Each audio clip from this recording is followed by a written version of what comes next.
दोस्तों जमीन, मकान, प्लॉट, संपत्ति, इसको लेकर एक नया नियम निकल कर आ रहा। आपके जो माता पिता की, आपके दादा दादी की जो प्रॉपर्टी है उस पर ये नया नियम अपडेट है और देश के हर एक माता पिता, बेटा बेटी, भाई बहन सभी को ये नियम जान लेना चाहिए। संपत्ति बंटवारे को लेकर हाई कोर्ट की तरफ से ये एक बड़ा फैसला सुनाया गया और जो कि एक नए कानून की तरह, नए नियम की तरह मान्य है। दरअसल आपको पता होगा हमारे समाज में, सोसाइटी में, जनरली इंडिया में जब भी मतलब संपत्ति का बंटवारा होता है ना, तो जैसे मान लीजिए एक माता पिता के 2 बेटा बेटी है तो संपत्ति को 1/2 हिस्से में बांट दिया जाता है, राइट। 3 बेटा बेटी है तो 1/3 हिस्से में बांट दिया जाता है। लेकिन सारी संपत्ति में से कुछ हिस्सा माता पिता के पास तब भी वो रखते हैं अपनी संतान में बंटवारे के बाद भी, ताकि वो हिस्सा जब तक उनके 100 वर्ष पूरे होते हैं, यानी कि जब तक माता पिता का स्वर्गवास होता है तब तक वो उस हिस्से से कमाई करते हैं। मान लीजिए खेती का छोटा सा टुकड़ा रखा तो वो उस खेती से अपने लिए कमाई, खर्चा वगैरह निकालते हैं और वो जो तीनों बेटा बेटी में, दोनों बेटा बेटी में जितने भी हैं उन सब में बांटने के बाद जो बची हुई थोड़ी संपत्ति माता पिता खुद अपने पास रखते हैं ना, वो संपत्ति उस बेटे बेटी को मिलती है जो बेटा बेटी अपने माता पिता की सेवा करता है, राइट। सिंपल हमारे समाज में अभी तक ये सिस्टम बना हुआ है। मतलब जो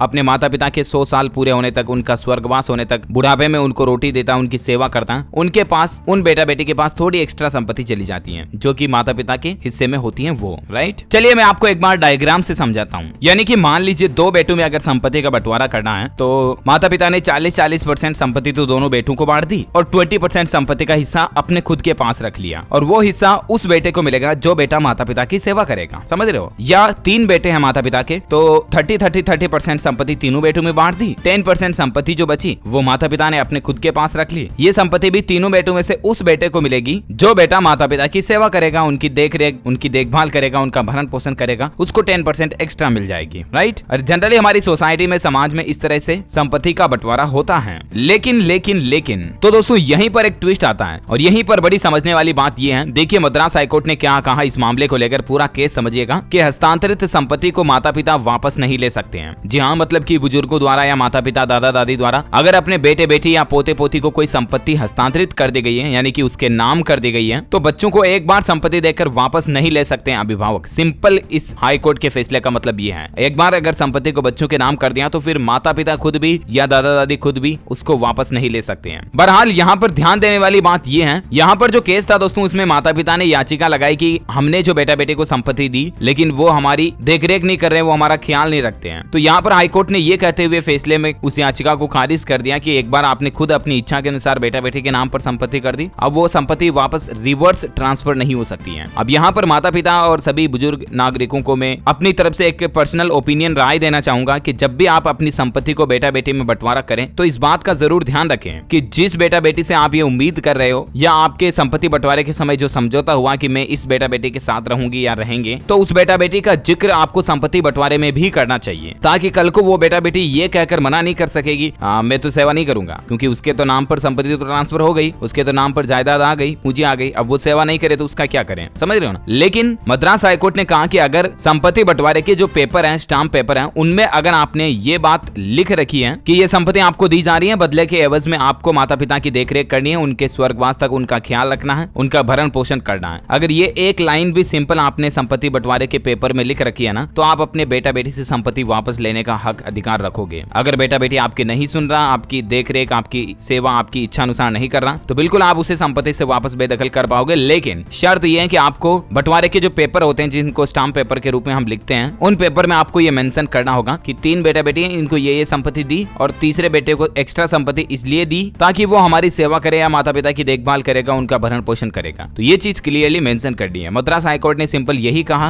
बेटे के खिलाफ शिकायत का संज्ञान लेने के लिए निर्देश का अनुरोध किया जिसने उन्हें बेसहारा छोड़ दिया था। मतलब देखिए, बेटा ने संपत्ति लेने के बाद माता पिता को बेसहारा छोड़ दिया, तुम तुम्हारे मस्त रहो, मैं मेरे मस्त, जबकि एक्स्ट्रा संपत्ति भी ले ली। तो मद्रास हाईकोर्ट ने फैसला सुना, इस बात का ध्यान रखें। उम्मीद है दोस्तों संपत्ति बंटवारे को लेकर ये नई चीज आपको जरूर जानने मिली होगी। आए दिन इसी तरह के सुप्रीम कोर्ट और हाई कोर्ट के फैसले में आपको बताता रहता हूँ, पति पत्नी से संबंधित कोई अपडेट आता है या लड़का लड़की के रिश्तों को लेकर। तो इसी के रिगार्डिंग काम की जानकारियां देखते रहने के लिए आप हमारे चैनल DLS न्यूज को सब्सक्राइब करके बेल आइकन जरूर दबाए रखिएगा। इस वीडियो को लाइक और शेयर जरूर करना। वैसे आप कौन से राज्य में रहते हैं दोस्तों, मुझे नीचे कमेंट करके बताइएगा, ताकि मैं आपके राज्य के समाचार भी आपके मोबाइल तक पहुंचा पाऊंगा। जय हिंद, जय भारत, वंदे मातरम।